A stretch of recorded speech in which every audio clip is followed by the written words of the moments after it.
So good afternoon, Richard, and thank you very much for joining us today.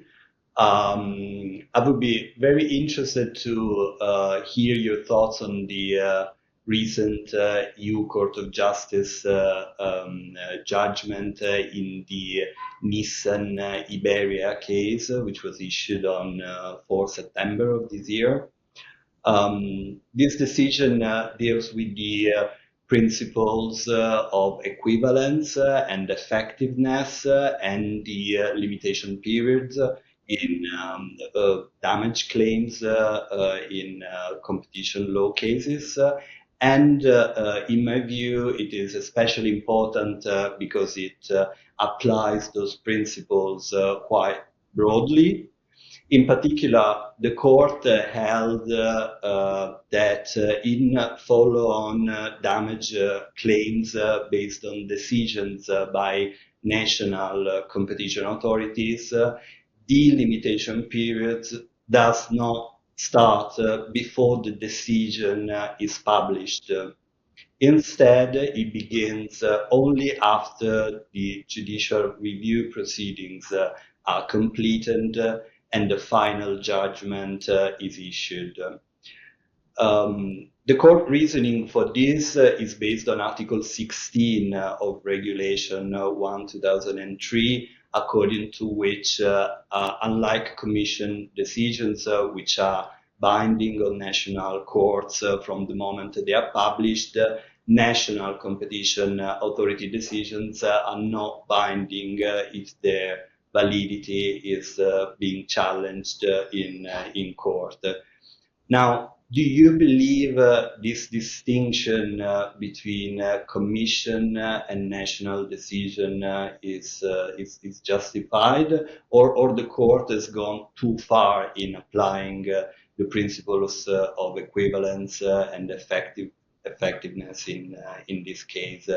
And how does this apply to legal systems like Italy, for example, where national competition authority decisions are immediately enforceable, are presumed valid unless suspended by administrative court, and are considered privileged evidence in follow-on claim.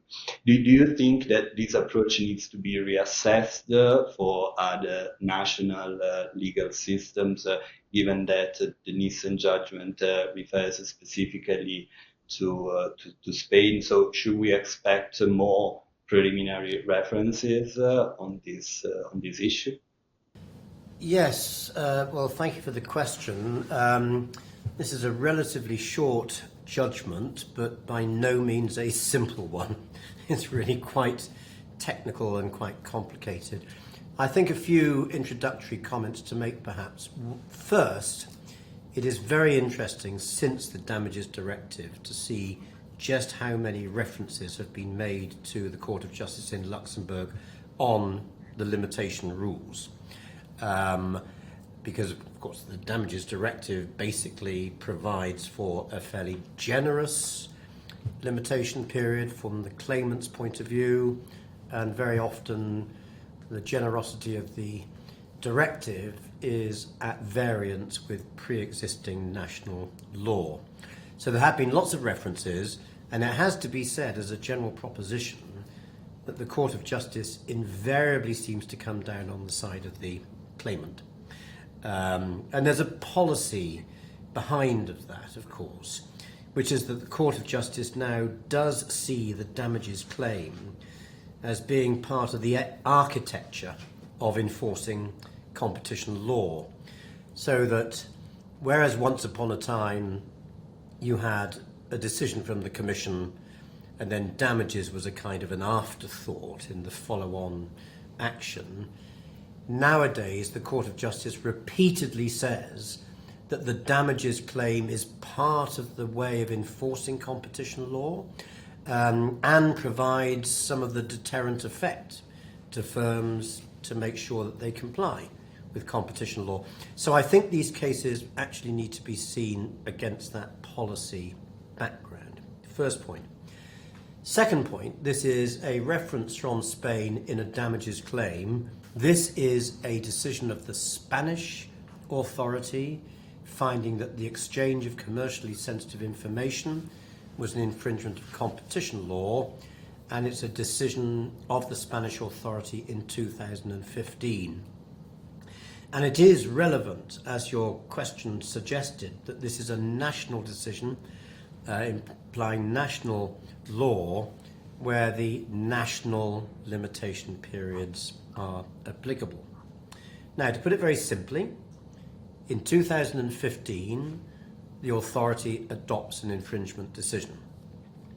That gets published in September of 2015.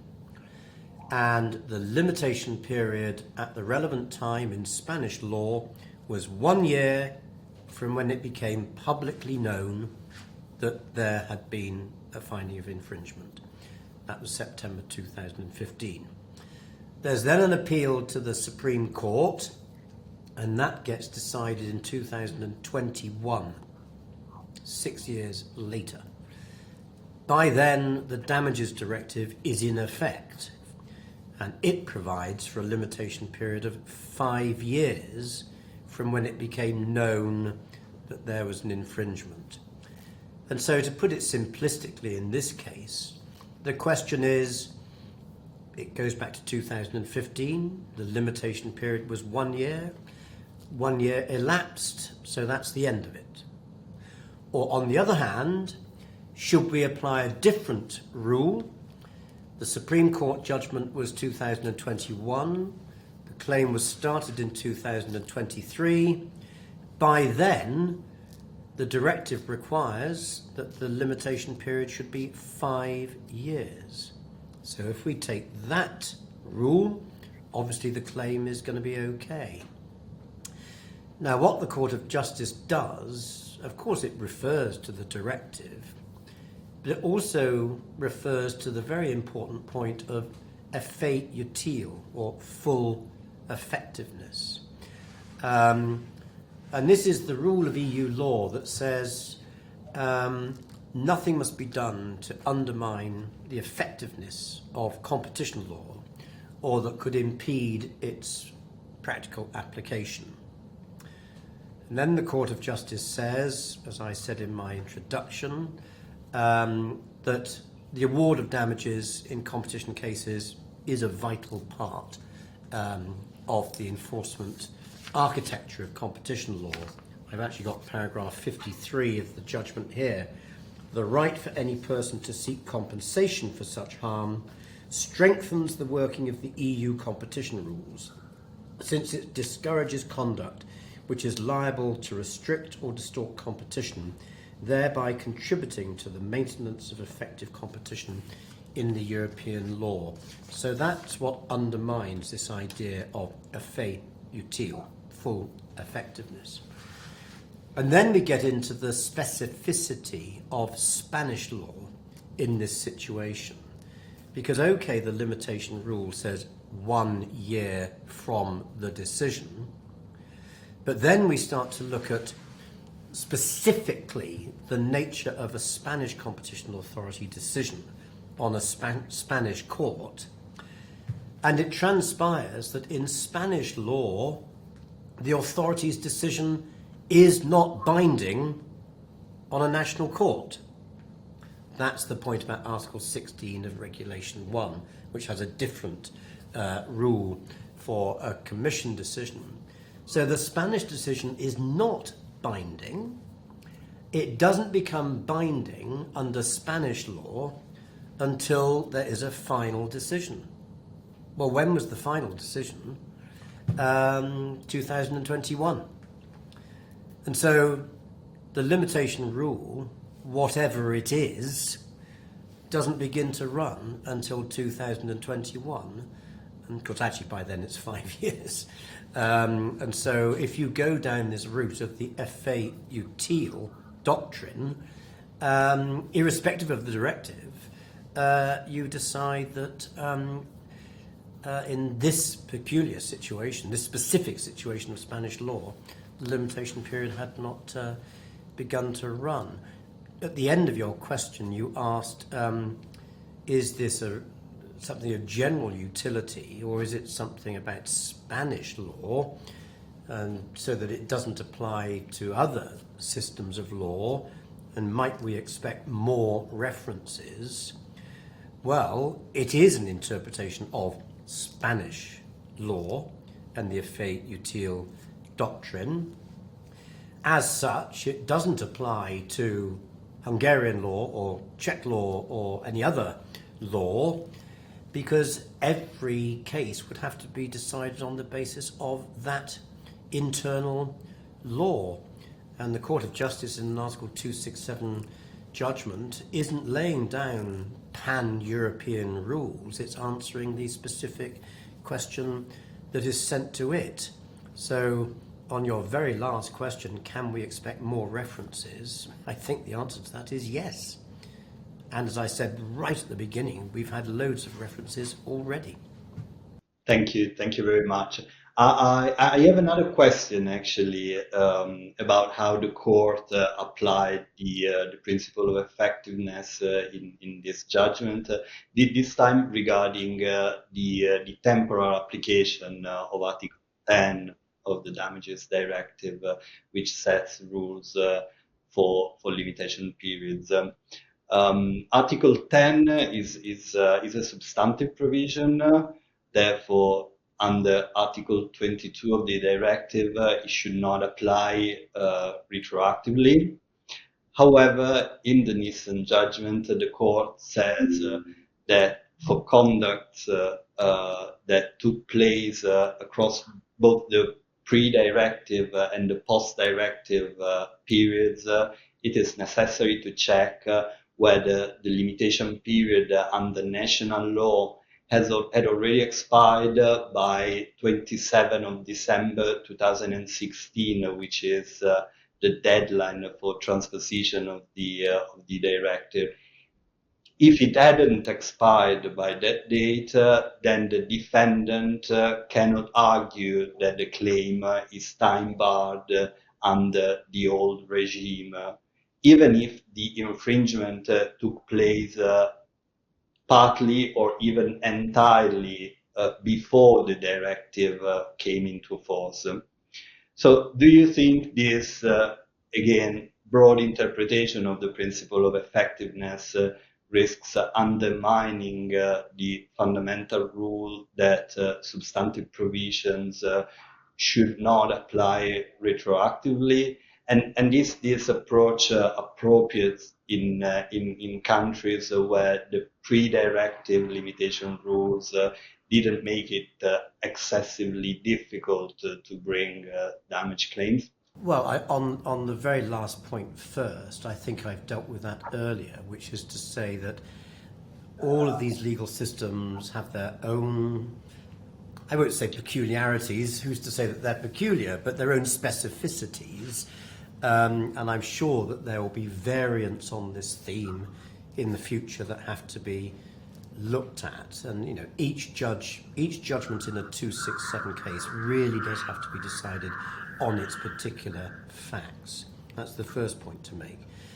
Second point is that the internal logic of the judgment in the Nissan Iberia case seems to me to be correct. Because if you say that the limitation period doesn't start to run until 2021, because that's when the decision became binding, then obviously you apply the limitation period in Spain as it is at that date. And by that date you've got the directive, and the directive says it's 5 years. So logically that just all, to me, seems to follow.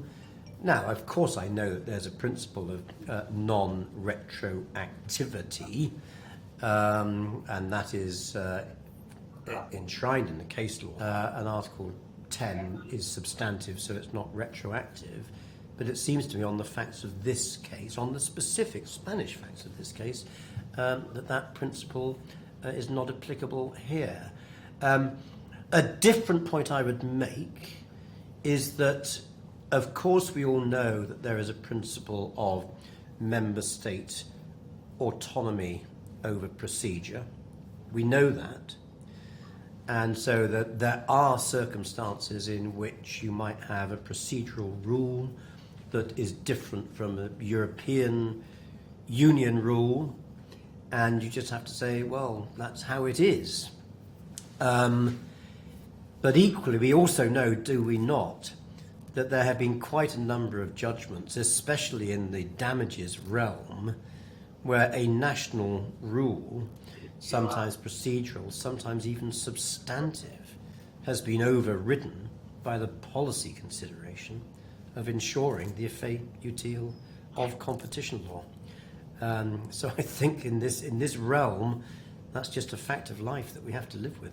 Thank you very much, Richard. It's been fascinating discussion. The Nissan ruling clearly aims to protect claimants, but also raise concerns on how to balance between effectiveness on one end and legal certainty for dependents. And member states' procedural autonomy, as you were just saying, on the other hand. So it will be, in my view, very interesting to see how national courts will apply this judgment and whether the Court of Justice will refine its approach in future cases relating to other countries. Thank you very much again.